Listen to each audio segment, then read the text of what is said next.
l'on se retrouve encore, mesdames, messieurs, bienvenue dans Univers des femmes, ce magazine qui vous parle des vraies valeurs féminines en République démocratique du Congo. Nous sommes très heureux que vous nous ayez choisis. Voilà, pour ce nouveau numéro, nous allons recevoir une femme exceptionnelle. Je vous le dis toujours, chaque femme est exceptionnelle à sa manière. Voilà pourquoi Univers des femmes reçoit toujours ces femmes qui sont exceptionnelles. C'est Madame Fanny Rose Kabongo. Elle est représentante de l'ONG Asrins. C'est simplement Association Rebecca Nsamba.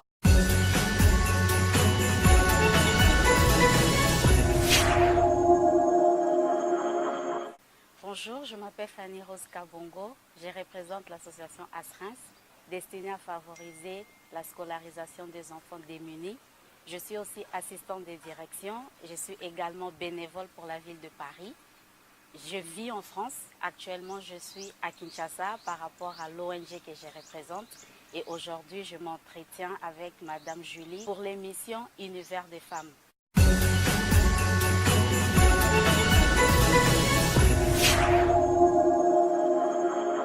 Voilà, nous allons recevoir notre invitée. Elle venait de se présenter parce que dans Univers des femmes, les invitées se présentent elles-mêmes.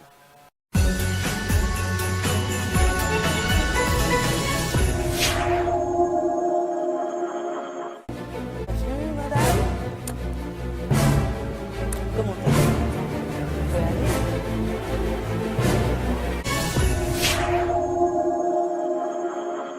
Et voilà, comment allez-vous? Oui, ça va, merci. Voilà, on est là pour parler de ce que vous faites. Vous vous êtes déjà présentée à notre public. Vous êtes représentante de l'association Asrins, qui veut dire Association Rebecca Nsamba. Oui. C'est vous Rebecca Nsamba? Non, c'est ma maman. Ok. Et en 2009, elle est décédée. Et du coup, je tenais absolument à créer quelque chose pour honorer sa mémoire. Et rien de tel que l'éducation, parce qu'elle elle était vraiment assidue sur ça. Elle n'a pas eu la chance d'aller très très loin dans ses études. On l'a mariée de force parce que, vous savez, c'est la vieille époque. Hein.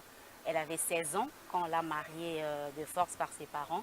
Du coup, ça l'a trop marquée. Et toute sa vie, elle était là. Elle nous disait, vous imaginez même pas la chance que vous avez d'aller à l'école. Parce que pour elle, la chose la plus importante, ça restait l'éducation.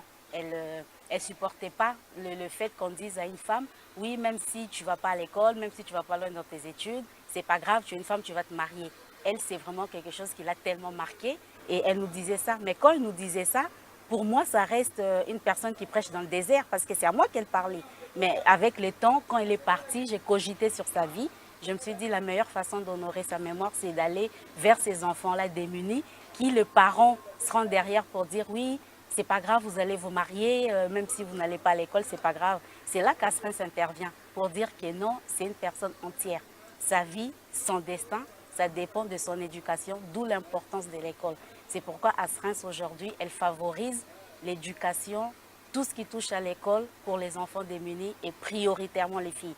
Je tiens à souligner ça, les filles, elles sont prioritaires. C'est une discrimination, non, je Madame tiens à souligner Rose. parce qu'on me dit ça souvent, on me dit pourquoi les filles. Non, c'est vraiment, vous imaginez pas, là nous sommes sur Kinshasa, nous parlons de la République démocratique du Congo, mais vous imaginez pas dans le monde le nombre de filles qui ne vont pas à l'école, qui sont victimes de ça juste parce que c'est des filles.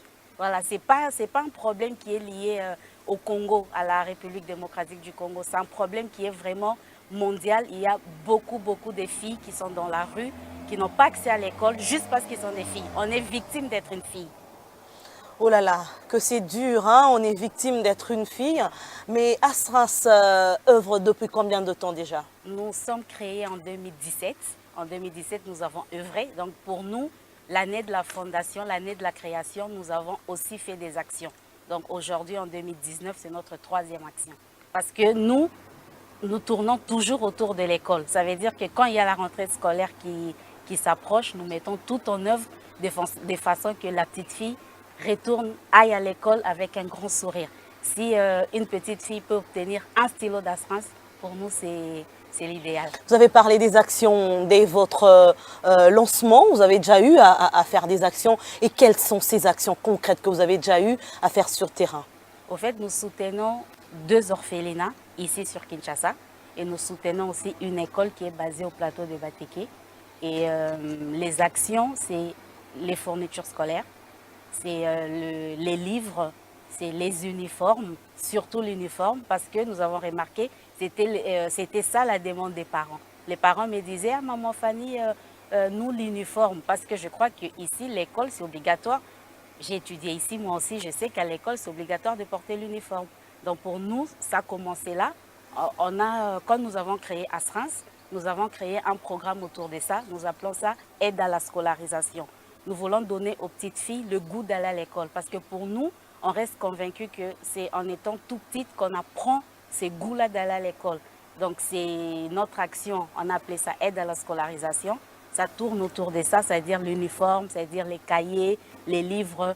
Ce que nous faisons au niveau de l'école, nous récupérons ça s'appelle, je crois, bulletin des vacances, quelque chose comme ça. Billet de vacances. Billet des vacances, merci. On récupère ça et on respecte ce que l'école demande, on donne. Et par rapport à l'orphelinat, nous apportons juste notre goutte d'eau. Parce que je tiens à souligner, ce sont des gens extraordinaires qui font un boulot extraordinaire du 1er janvier au 31 décembre.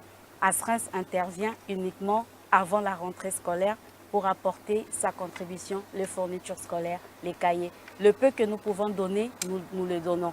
Et c'est, je peux dire, c'est que moi-même j'aime avec Asrins, nous nous efforçons de faire un suivi. Ce sont les mêmes enfants. Ce sont les mêmes enfants que j'ai connus en 2017, que j'ai vus en 2018, que j'ai encore vus en 2019. Pour moi, je me dis c'est extraordinaire. On n'est pas là pour distribuer des stylos, on s'en va, non. On essaie de faire un suivi, de voir l'évolution de l'enfant, de faire un bout de chemin avec lui. Si un jour l'enfant ne partira plus à l'école, peu importe ce qui va arriver à cet enfant-là, mais à un certain moment de sa vie, Asrins était présente.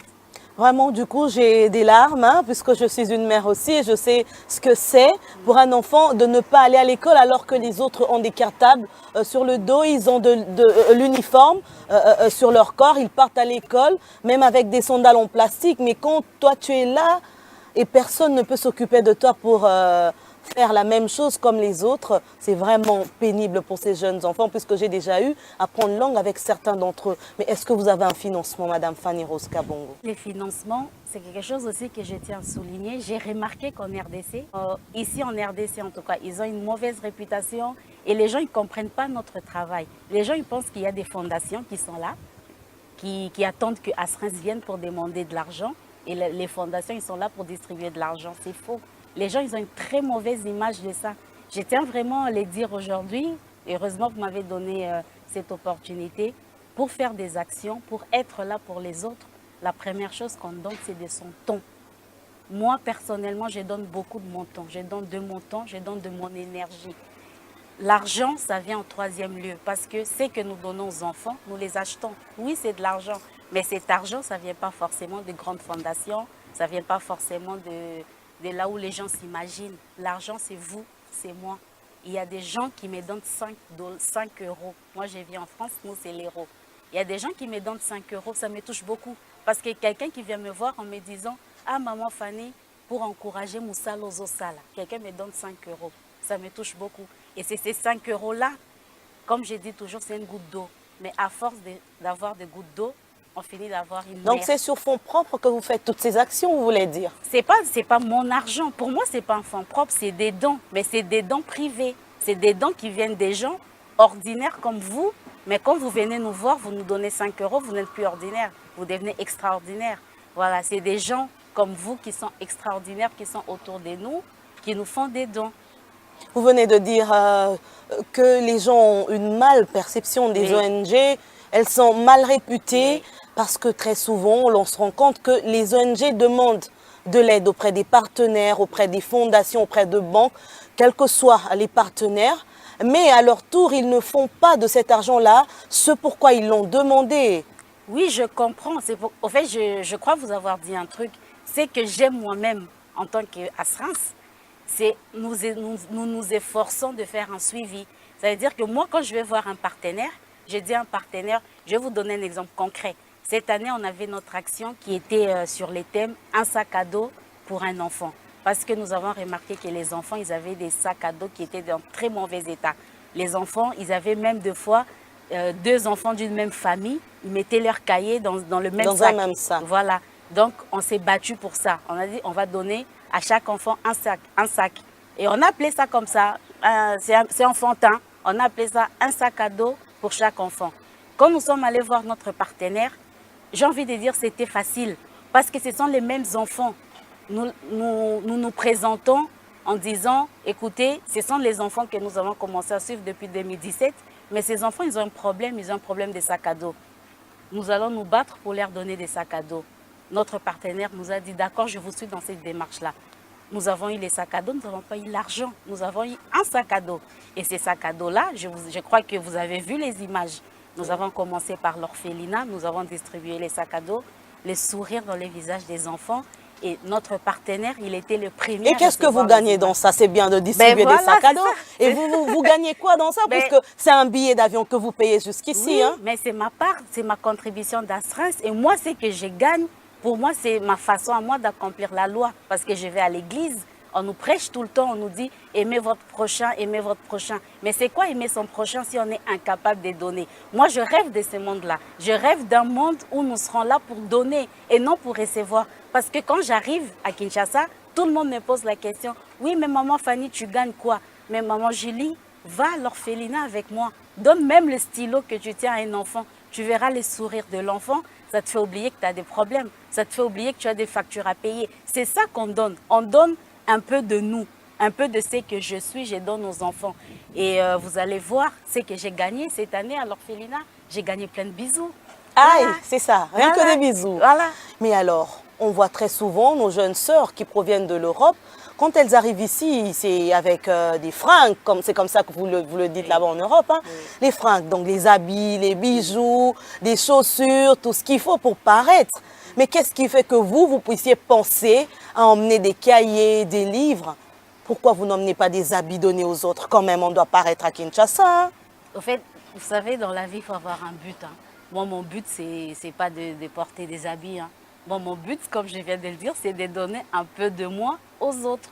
Donc, je ne sais pas vraiment répondre à votre question, mais au fait, quel est l'intérêt que j'ai, moi, en tant que Fanny Kabongo, d'être sapée comme jamais, comme on dit chez nous? Quel est bien mon parfumé. Intérêt? Voilà, effectivement. Mais cet enfant-là qui a eu un sac à dos, je lui ai donné rendez-vous dans 3 ans parce que mon partenaire m'a dit son sac, le sac, il est tout neuf. Mon partenaire m'a dit il est garanti 3 ans. Moi, j'ai donné rendez-vous à mon petit là. Dans 3 ans. Dans 3 ans, je viendrai avec un autre sac à dos. Voilà. Donc, c'est à lui de bien le protéger. Voilà, effectivement. L'année prochaine, vous n'allez pas emmener un autre sac? Non, parce que, comme je vous ai dit, à Reims, nous avons créé un programme qu'on appelle aide à la scolarisation. Tout tourne autour de l'aide à la scolarisation. Cette année, c'était notre thème. Donc, tout tournait autour du sac à dos. Mais là, je ne veux pas vous dévoiler ce qu'on prépare pour l'année prochaine, mais je sais que j'aurai encore beaucoup de bisous.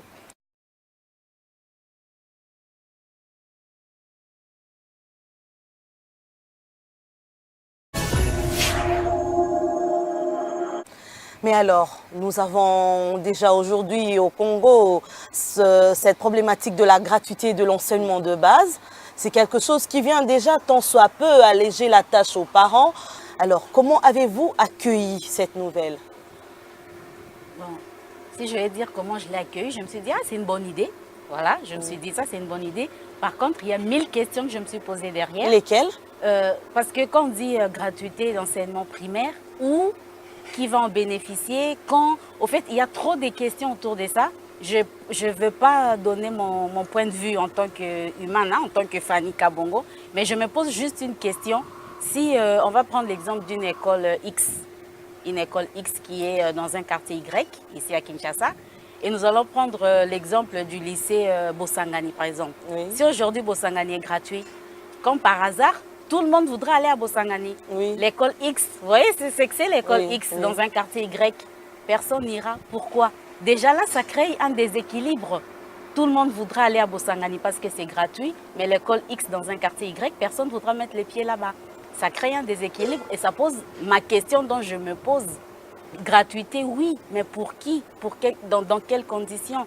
Quels sont les enfants qui vont réellement bénéficier? Est-ce qu'il y aura pas, est-ce que ça ne va pas créer un effet contraire? Comme on est ici, nous-mêmes, nous savons comment ça fonctionne chez nous. Imagine que le directeur de l'école dise, oui, donne-moi un, comme ça j'inscris ton enfant. Comment gérer tout ça? Je pense que l'idée, elle est bonne, mais il faut vraiment travailler sur ça.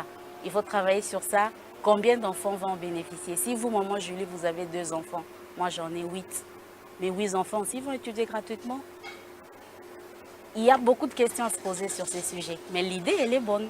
Voilà, si je peux compléter un tout petit peu, c'est la gratuité de l'enseignement de base. Ça veut dire que l'enseignement primaire, mais seulement c'est dans les écoles publiques et les écoles conventionnées. Oui. Pas les écoles privées, mais les écoles conventionnées et les écoles publiques. Si maman Fanny a 8 enfants, tous ces 8 enfants de l'école primaire iront gratuitement, mais dans une école publique, des alentours de leur lieu d'habitation ou dans une école conventionnée. C'est ça. Mais maintenant, quand vous dites que c'est une bonne idée, pour vous, vous voudriez un peu mûrir. Quelle est la proposition que vous voulez donner? Moi, je veux vous écouter parler. En fait, moi, je pense que, est-ce que vous êtes sûr que c'est géographique? Que si moi j'habite Limete, mes enfants iront uniquement dans un lycée qui se situe à Limete. Je ne peux pas faire sortir mes enfants de Limete pour qu'ils aillent dans une école à Gombe. Déjà, ça, c'est une question. Je ne sais pas si c'est comme ça, mais je me pose la question.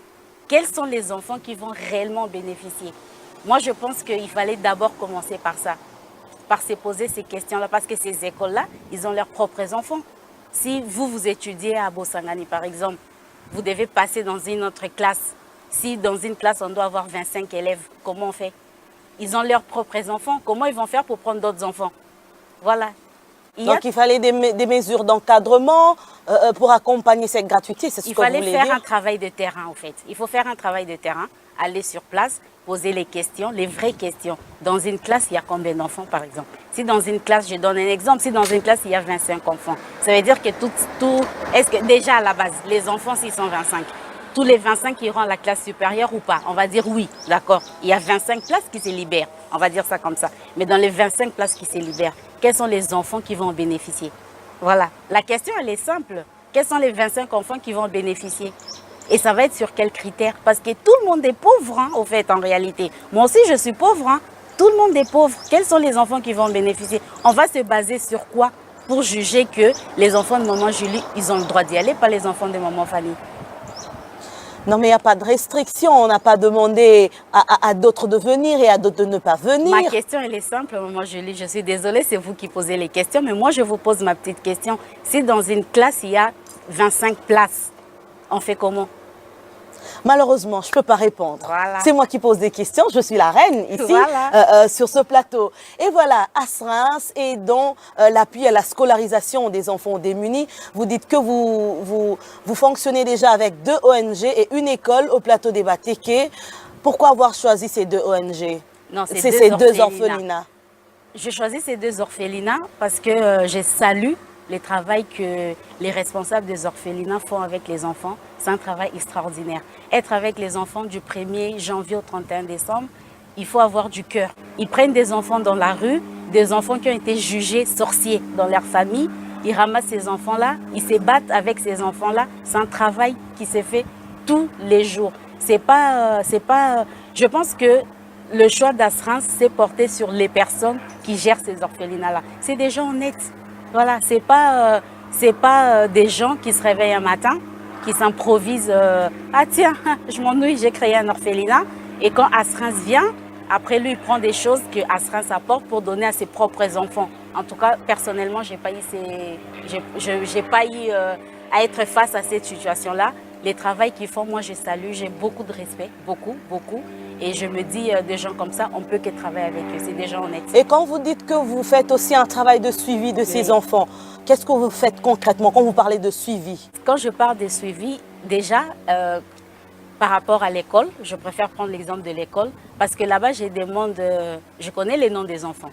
Je demande, par exemple, au fait, Julie, elle a bien travaillé cette année. Est-ce qu'elle a eu quoi comme pourcentage? Ah, on va me dire, ah non, elle a eu tant comme pourcentage, elle a eu ça comme problème. Ah, finalement, voilà, c'est un travail de suivi. Au fait, on n'est pas là en train de distribuer des stylos. On est là avec des personnes. Ce sont des enfants, on a des noms des enfants. C'est des vrais gens. Vous voyez ce que je veux dire? C'est comme là, vous êtes en face de moi. Ils ne sont pas fictifs. Voilà, vous êtes en face de moi. C'est-à-dire que dans un an, vous allez vous dire, ah, au fait, maman Fanny, qu'est-ce qu'elle est devenue? Oui. Nous, c'est exactement pareil. On fait un travail pour savoir les enfants, qu'est-ce qu'ils sont devenus. Est-ce qu'ils ont eu des bonnes notes à l'école? Est-ce que ça se passe bien? Eux-mêmes, qu'est-ce qu'ils ont besoin? Parce que nous, au niveau d'Asrance, nous voulons favoriser tout ce qui touche à l'éducation de l'enfant. On a des programmes. Pour l'instant, c'est des projets, je ne peux pas trop m'avancer, mais je vais vous donner un exemple bête. Si un enfant a besoin d'un jeu, par exemple, et ces jeux-là, ça va lui apporter quelque chose dans son éducation, ben nous, on met tout en marche. Je vais appeler tout le monde, je vais embêter tout le monde, je vais appeler maman Julie, je dois acheter un jeu parce que l'enfant en a besoin. Voilà. Favoriser la scolarisation de l'enfant. Le développement même de l'intellect de l'enfant par des jeux aussi. Voilà, effectivement. Parce que l'enfant, ce n'est pas seulement aller à l'école, aller compter 1, 2, 3, 4, 5. Si l'enfant a besoin d'un jeu qui va l'aider à compter 1, 2, 3, 4, 5, si Asrance peut apporter quelque chose, nous apportons la chose. Et alors, au-delà de l'appui à la scolarisation des enfants démunis, est-ce que vous comptez élargir vos actions de bonne volonté, de bénévoles auprès d'autres catégories de la population? Nous, ce qu'on essaie de faire, on a déjà commencé, on soutient aussi les autres associations. On le fait avec le peu de moyens qu'on a. Cette année, par exemple, il y a une association qui nous a fait une demande de stylos. Nous avons donné. C'est Asrance qui fait le don à l'autre association. Là, il y a un projet, il y a aussi une autre association qui veut réhabiliter une école. Le peu que nous allons faire, nous allons donner. Pour nous, c'est ça, au fait. Ça passe au-delà. Vous voyez ce que je veux dire? C'est l'association qui aide l'autre association. Parce que Asrance, avec toute la volonté, on ne peut pas être partout, c'est impossible. Je ne peux pas être à Kinshasa, à Mbujimayi, je ne peux pas être à Lubumbashi, c'est impossible. Mais je pense qu'en étant honnête, en étant sincère avec le travail que nous faisons, comme j'ai dit tout à l'heure, nous avons soutenu une autre association pendant que nous-mêmes, on était en train de faire notre propre collecte. Le peu qu'on a, nous donnons. C'est seulement comme ça que nous allons créer cette chaîne. Et demain, on va arriver à résoudre beaucoup de problèmes. Parce que les enfants démunis, ce n'est pas seulement en RDC. Peut-être que les gens pensent que c'est seulement ici. C'est faux. Moi, j'ai des partenaires au Bénin. Il y a aussi un vrai problème là-bas. Surtout.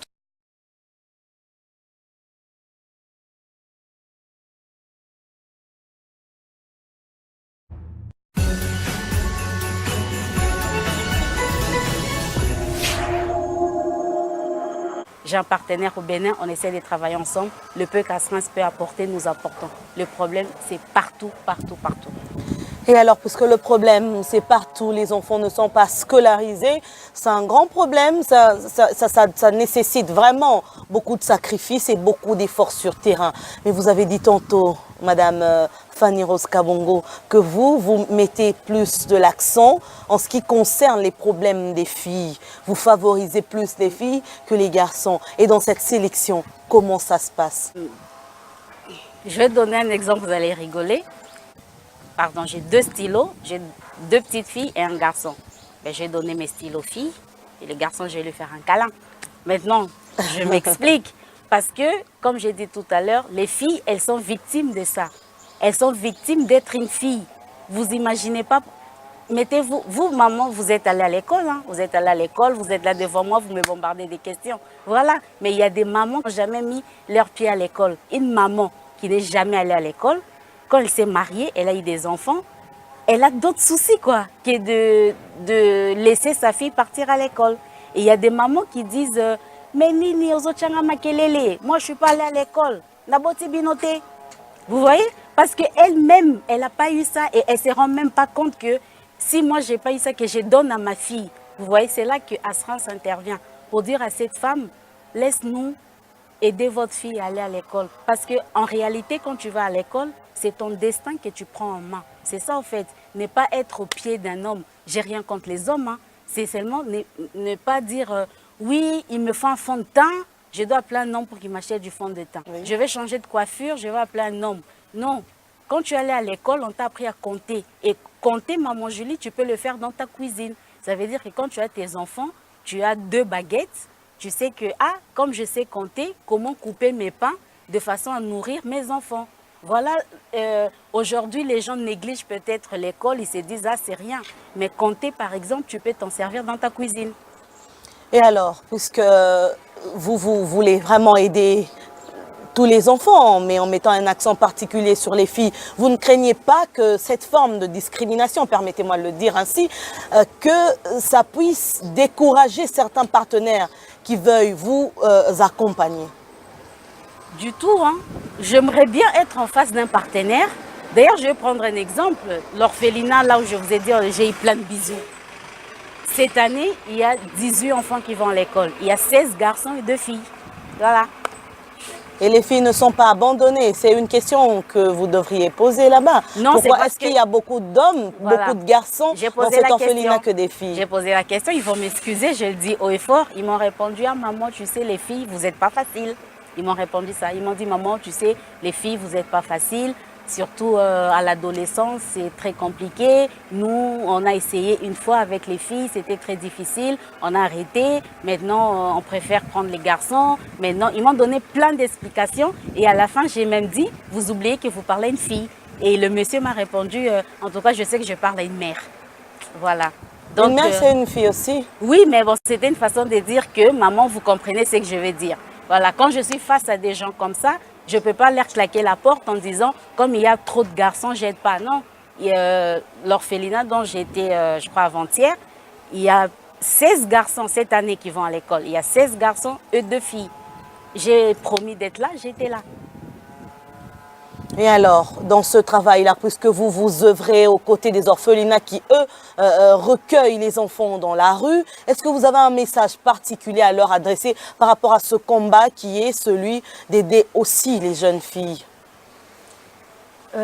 Au fait, honnêtement, je suis très mal à l'aise dans le sens où moi, j'ai de l'admiration devant ces gens-là. Parce que pour moi, le travail qu'ils font, c'est extraordinaire. Maman Julie, vous imaginez, vous, vivre dans une maison avec des enfants que vous ne connaissez pas. Ni d'Adam, ni d'Ève. Ce ne sont pas vos enfants, ce ne sont pas vos neveux, ce ne sont pas vos cousins. C'est des enfants qui, les personnes concernées ont rejeté, vous voyez.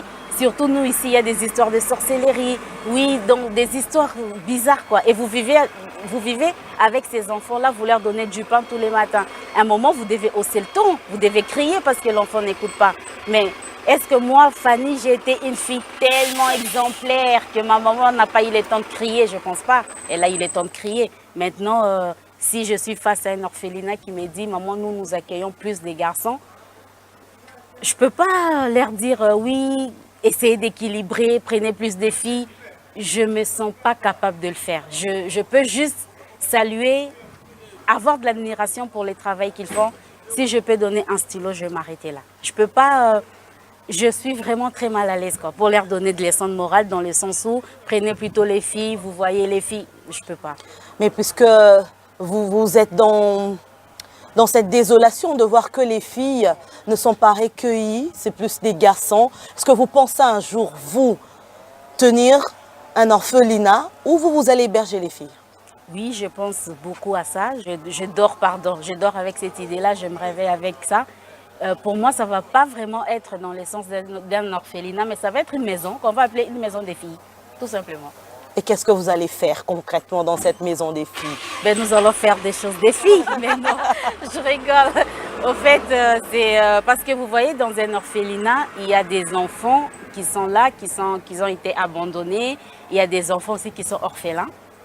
Mais nous, dans la maison des filles, l'idée, c'est d'accueillir les enfants qui sont juste, qui ne sont pas forcément des orphelins, mais des enfants qui ont besoin d'un repère, vous voyez.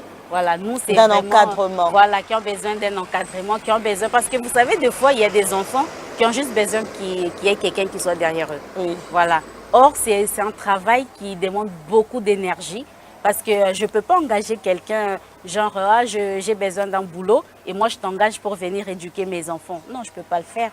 Il faut que ça soit une vocation. Il faut que ça soit une personne qui ne s'improvise pas, quoi. On ne s'improvise pas éducateur, on ne se réveille pas un matin. Ah tiens, je m'ennuie, je vais aller éduquer les enfants des autres. Non, je ne crois pas. Donc, et alors là, ça va demander votre implication personnelle, oui, votre présence, oui, pour que ceux qui vous entourent oui, comprennent même ce que vous voulez pour ces enfants. Oui, effectivement, c'est ça. Et je vois des gens le faire. Il y a un orphelinat que nous soutenons aussi. Il n'y a que des filles. C'est où comme ça? C'est ici à Kinshasa.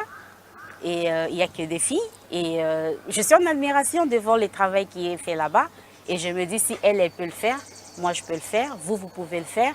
Et au fait, vous savez, c'est compliqué. Tout est compliqué parce que si aujourd'hui on se met tous à créer des maisons des filles, est-ce que les femmes qui abandonnent leurs enfants, est-ce que ça va devenir pour eux trop facile? Est-ce qu'elles vont se dire, ah, de toutes les façons, même si j'abandonne, Asrance va récupérer. Vous voyez ce que je veux dire? C'est tout un travail. On ne peut pas se réveiller un matin et faire des choses comme ça. On doit mettre des barrières, on doit réfléchir, on doit se dire, si on le fait, on va accueillir quels enfants, quelles conditions. Pour qu'une personne qui vous amène un enfant, ou alors quand vous allez aller devant un tribunal pour enfants, pour accueillir l'enfant, que vous ne passez pas pour une méchante. Parce que moi, je dis non aussi des fois. Ce n'est pas parce que je suis là, je distribue des fournitures scolaires que je suis maman Noël. C'est faux. Des fois, je dis non aux parents. Des fois, je dis non aux gens qui me demandent de l'aide. Parce qu'on fait un travail. Ce que nous faisons, c'est un travail. Donc, on n'est pas là pour dire oui, oui, oui, oui, oui, oui, oui. Non, c'est faux. Et alors, pour y arriver, comment se présente votre calendrier? Vous savez qu'en septembre, vous devez être à Kinshasa, puisque vous travaillez à Paris, en France. Comment est-ce que vous vous organisez? C'est comment votre calendrier pour y arriver jusqu'en septembre pour venir poser vos actions? On commence tout un an avant. Comme là, au moment où je vous parle, je sais exactement ce que nous allons faire pour la rentrée prochaine. Donc là, on est juste en train de boucler cette année parce qu'on doit faire un retour auprès de nos partenaires. On est en train de boucler, on doit boucler toute l'année, on doit faire ce qu'on appelle le rapport d'activité. Nous devons expliquer ce que nous avons fait de vos 5 euros, comme j'ai dit tout à l'heure. Il y a des gens qui nous donnent 5 euros, 10 euros, 100 euros. C'est tout cet argent-là qu'on collecte. À la fin, on a une somme conséquente. On doit expliquer qu'est-ce qu'on a fait de cet argent-là et pourquoi. C'est un travail qui nous prend beaucoup d'énergie, qui nous prend beaucoup de temps. Nous devons clôturer ça. On clôture souvent vers octobre, novembre. Nous clôturons et on se met en marche pour l'année qui va suivre. Et nous, dans notre programme Asrance, on ne peut pas aider tout le monde, c'est impossible. On n'a pas assez d'énergie pour aider tout le monde. Nous, ce que nous avons fait, nous avons margé 250 enfants dans notre programme. En 2018, nous avons distribué des kits scolaires à 250 enfants. Mais c'est des kits scolaires qu'on a distribués en fermant les yeux. Voilà. Ça veut dire quoi en fermant les yeux? Ça veut dire que si maman Julie me dit « Ah maman Fanny, tu sais, je connais un enfant là-bas qui n'a pas de cahier. Tiens, prends. » Voilà, c'est ce qu'on a fait en 2018. On a distribué en fermant les yeux. Mais nous avons notre programme à nous. Comme j'ai dit, les 2 orphelinats plus l'école, j'ai envie de dire, ce sont nos enfants. C'est eux que nous accompagnons et nous avons mis une marge. Nous nous sommes dit, même si un jour, maman Julie, vous gagnez au loto, vous dites « Ah maman Fanny, j'aime votre sérieux dans le travail que vous faites. Tenez, je vous crédite de 1 million de dollars pour le travail que vous faites. Nous, on ne va pas sortir de nos 250 enfants. Nous préférons rester là-bas et faire un travail. Nous ne sommes pas là en train de saupoudrer les enfants. Nous voulons être vraiment présents pour les enfants, les accompagner, l'uniforme, le sac à dos, la ballerine, les cahiers, les livres. Voilà. Et une autre fois, les frais scolaires aussi. Voilà, effectivement. Mais comme c'est gratuit maintenant. Mais vous-même, vous avez dit que ce n'est pas tous les enfants qui vont dans ces écoles. Voilà, les orphelinats sont aussi butés à ce problème de frais scolaires. C'est une façon de parler. Mais nous, on est en train de travailler dans ça. Et je vais en profiter dans votre émission pour dire que nous cherchons des bourses pour les enfants. Et les bourses, ça peut porter votre nom. Vous avez... Peut-être vous avez fait terminal L, je ne sais pas, je donne un exemple. Vous pouvez dire qu'à maman Fanny, moi j'ai fait terminal L, je vais accompagner un enfant qui va faire terminal L.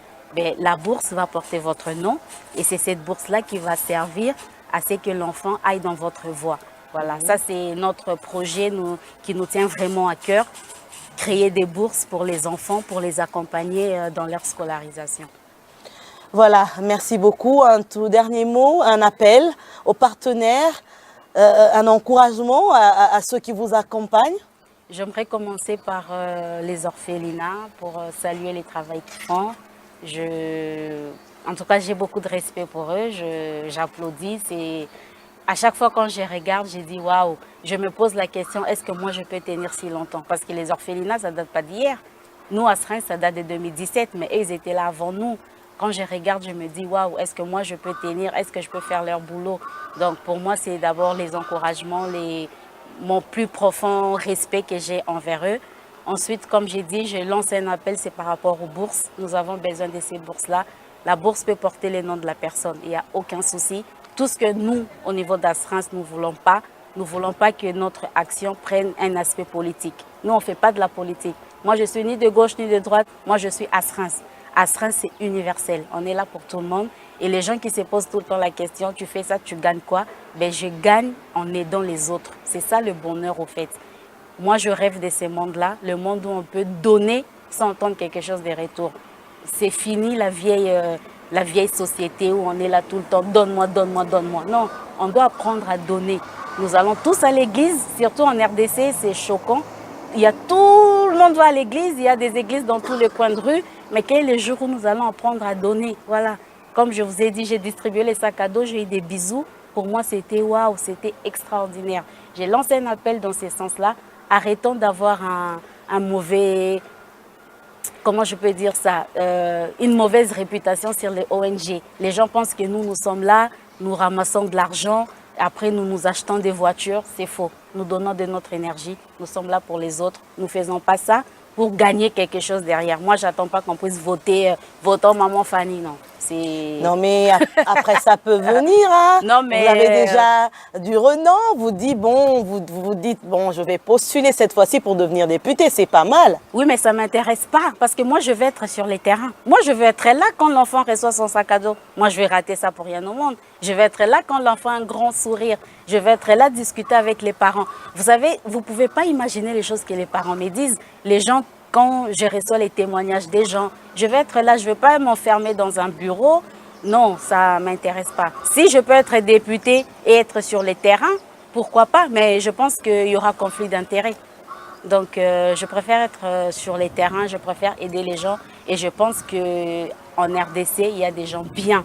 Je pense que ces gens-là bien, ils peuvent faire bouger les choses, mais il faut juste qu'on arrête de regarder le soi, qu'on arrête de dire « oui, c'est pour moi, c'est pour mes enfants ». Il faut qu'on arrête, il faut qu'on traverse la rue, qu'on aille vers d'autres enfants parce qu'il y a des enfants qui en ont réellement besoin. Merci beaucoup. Il y a des enfants qui ont besoin d'aide. Asrance, c'est là pour aider ces enfants. Vous êtes partenaire, vous avez été touché par tout ce qu'a raconté Madame Fanny Rose Kabongo, qui, elle, est représentante de cette ONG qui appuie la scolarisation des enfants démunis. Vous pouvez contacter Univers Groupe Télévision pour essayer d'apporter aussi votre pierre à cet édifice, d'aider les autres. C'est là la fin de ce magazine Univers des femmes. Merci à vous de l'avoir suivi et coucou à toutes les femmes qui nous suivent de partout. Au revoir et à la prochaine.